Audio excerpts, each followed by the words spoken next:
Welcome to the kbbreview podcast, and this is the final episode of our Insight 2024 series of conversations with industry leaders. At a time when the economic outlook is uncertain at best, what lessons can we learn from 2023, and what are the educated guesses about what may happen in 2024? Where are the opportunities, where are the pitfalls, and where will we be in a year's time? In this episode, we're talking to Steve Breen, the Managing Director of VitrA UK, a big bathroom brand, of course, that he took charge of just over a year ago. So I went to see him at his office to see how his first full year has been and how he sees 2024 playing out. But first, yes, we're hearing from VitrA today. Recently celebrating 30 years in the UK, VitrA is a brand famous for good design, high-quality products, and top customer service, and the company continues to grow from strength to strength. You can find out more about them at vitra.co.uk, that's VITRA.co.uk, and that link is in the episode description. So, okay, Steve, thank you so much for inviting us to Didcot. You're welcome. The beautiful Didcot with your beautiful views out the window here of the Didcot sewage treatment works. It is actually a really interesting facility you got here. It is very impressive what you do. So VitrA are one of the big bathroom brands in this market. We're in December now, so very Merry Christmas to you. You too. How are you looking back over 2023? What's your assessment of it as we get to the end of the year? I think no different to what I've heard on a number of your podcasts, actually, from other manufacturers. It's been a difficult year. Lots of headwinds against us. Retail is under pressure. The secondary housing market and the RMI market is down. House building is down. It's been difficult, but we've had to kind of look beyond that. And I think last time we spoke, we talked about the fact that VitrA is investing heavily, and it's continued to do so in factories and structure, etc. But more locally in VitrA UK, we've also been looking to change our business. So we've had to kind of look beyond the challenges of the market and have confidence in where we're trying to go. So it's been disappointing in the first year to sort of inherit a business when you get all these headwinds, but at the same time, it's given us a little bit of space to think and a little bit of space to make some change. So as I sort of look back on the last 12 months now, it's been incredibly hard work. It's been incredibly challenging because of those headwinds, but it's been incredibly fruitful in the fact that we're planning much more strongly for 2024. That said, I don't think 2024 is going to afford us a great deal of favours, certainly first in the first 6 months. But yeah, if I look back in summary, same as everybody else, headwinds, we're not going to reach our targets. We'll pretty much be on par with last year. That's not a disgraceful result given the market conditions, but more excited about the work we've done in order to position ourselves for future growth. I think 2023 has been such an interesting year. The market is difficult, just the economy is difficult, and that's one thing. But also I think 2023 has been the first complete year after COVID. Yes. And I think that's been a real challenge because that's where you're trying to get a gauge of what the new normal is, that phrase everyone keeps using. This has been the first chance to really try and understand what the market is now post-COVID. It's a really good point. And I guess if you look back on 2023 and look at some of the casualties, the likes of Victoria Plumb, which was, everybody saw, and a couple of other smaller e-commerce players as well that probably found it quite fruitful through COVID. So were they ever going to survive? Were they ever going to grow exponentially? Well, we've seen a couple of failures in that space. So you're right. Everybody looked to invest as, you've got your pure players ready. You've got your DIY multi-channel players ready for that bounce. So everybody was looking at that. And we as a manufacturer were looking at it and saying, how do we take advantage of that channel shift to e-commerce? And is that the new norm? Is that where purchase is going to go, like it has in many other commodity groups or product groups like furniture, for example? But it's been interesting. So just as you think you know where it's going and the new norm after COVID and some of the signs that emerged through COVID, they've just slapped you in the face again, and it's shown that it is a difficult market and it will take its casualties. It's a crowded space, across all the channels. I think it's a crowded space, which creates a bit of a challenge for us as well. But I don't know. If you tested me and said, Steve, what is the new normal? I can't define that. I really can't. What I think is we've got to stop talking about COVID. COVID happened. It's gone. We're living with the after effects, and it may well come back. I think the question more has to be, what's your strategy? How are you going to cut through? We're a family-owned business, but it's no different to having shareholders. We've got to provide a good income back to them. So the responsibility for us now is to say, look, we've got a great brand, some great products, where do we want to play those? Where do we want to invest? Where do we want to over-invest? And place your bets, really. Let's look forward then to 2024. You've already got your plans, at least for the first half of it, I'm sure. Can you give us an idea of what you're basing those plans on in terms of how you see the market going? Yeah, we're looking for a little bit of growth, and not so much in price, I would suggest. It's got to come from volume. That's going to come from some channel stuff. So we're going to go a little bit more aggressively into pursuit of projects and house building and a little bit of channel shift. So that's where that growth is going to come from. But the market isn't going to afford us anything, I don't think. I mean, notwithstanding the news about a reduction in inflation, I can't see the Bank of England reducing interest rates anywhere near soon. There's the obvious press around all the house builders suggesting they're going to be 50% down. There's a game being played there in my mind. There's a balance of power at play. Let's suppress the supply, which will increase the prices, which the government are not going to want at this point in time. So is that going to push the government to put some stimulus into the house building sector, which we all need, because we know that we've probably been surviving on that for some time. But that's not going to come anywhere near soon. So I think it's going to be a difficult market, especially the first 6 months. And we say the first 6 months because that kind of feels within reach of, 2% reduction in inflation, Bank of England possibly next move, and then for that to come through and pay rises to come into effect, probably some for January and some for April. So that feels within grasp. But beyond that 6 months, we've got to, and we are saying internally, we've got to look beyond the market and just have confidence in our strategy, because market's not going to do anything for us. We've got to do it ourselves. So you obviously see an opportunity within that contract building sector. What about the retail channel? How are you seeing that playing out in 24? We're seeing a big opportunity for us there, Andrew, if I'm honest. Let me say this. We know that we need to do better, and we actually want to do better in that space. We've got a great brand. We've got a great history in retail. It's still a huge irrelevant channel. There's a great link with the installer base there as well. Everybody has one. Each retailer has their installer base. And those two areas we want to overinvest in during 2024 and beyond. We want to be better at what we're doing. We want to get back to basics. And that's basics running through everything. That's the product range. That's our service offering. That's the way we manage relationships, the way we structure our salesperson's time in the market and how they spend it and the conversations they're having. So we've done a lot of reflecting over the past 12 months. I've been here nearly 15 months now. And when I often look back at 2023, I ask myself if I've been moving as quickly as I can. Well, the market stopped me doing that. But I know that 2024 we're going to have to move a bit quicker.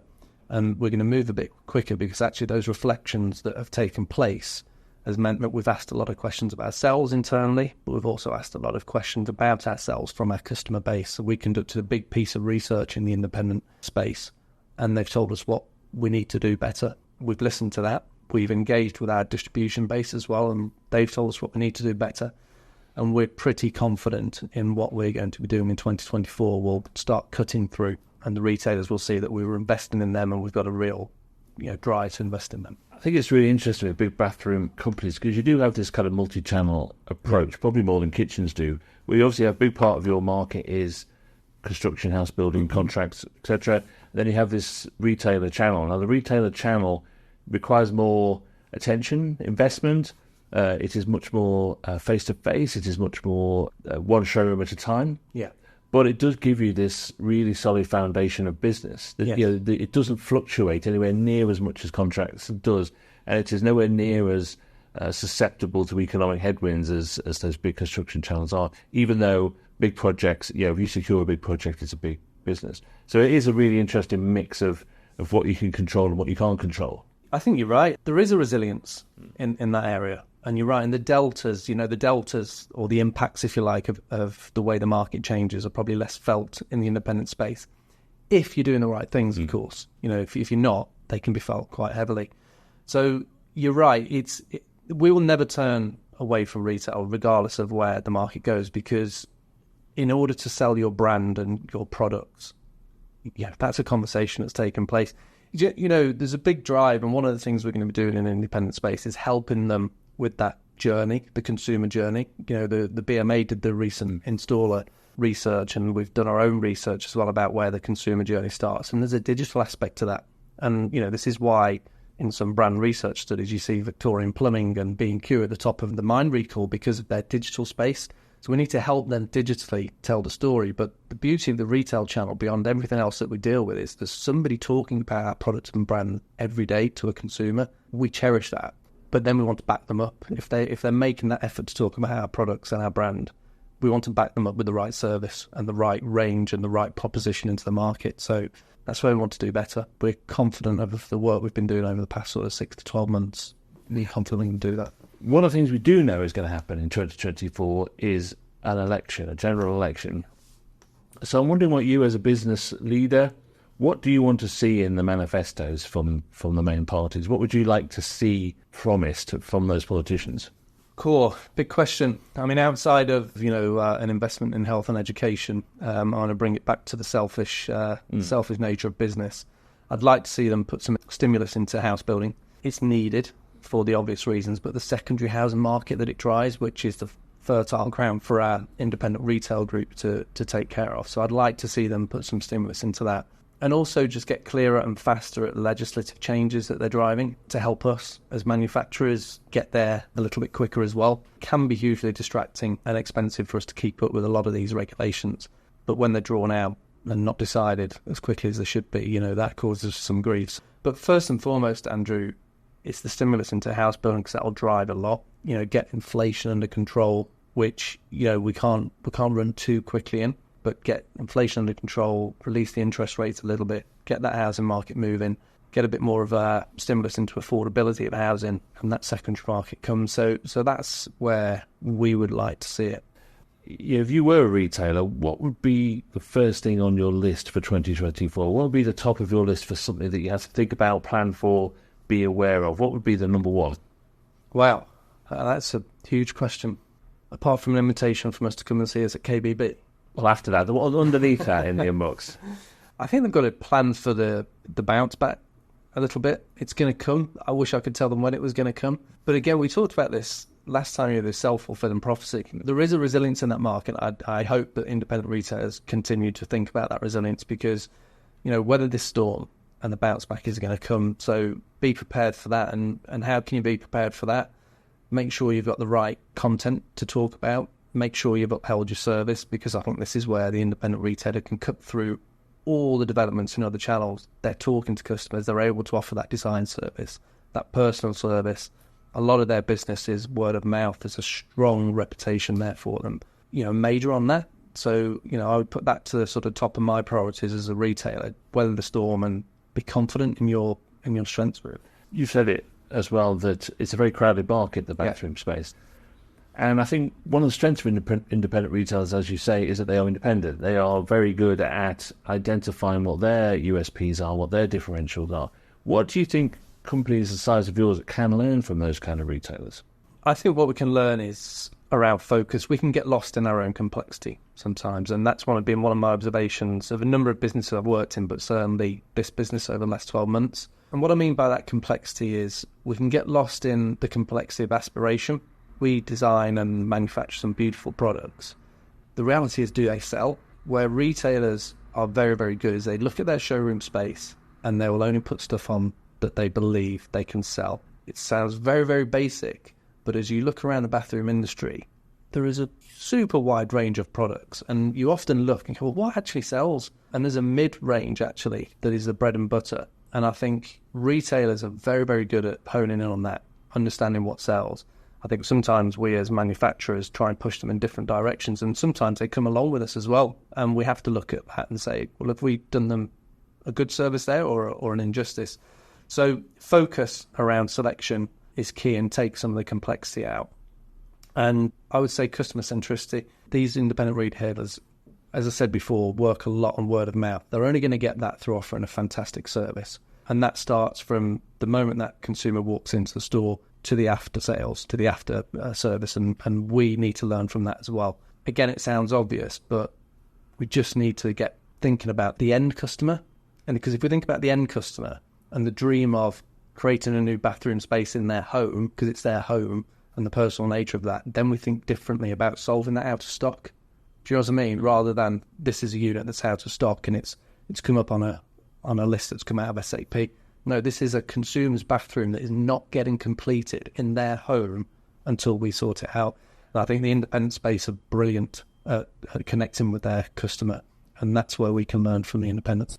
Okay, so let's go fast forward. Let's say we're sat here in 12 months' time. It's December 2024. How do you think you'll be looking back at 2024? Where do you think we'll be? So I think as an industry, we'll all be looking similar to 2023. It's been a tough year. Market's been difficult. We're starting to see some green shoots of recovery.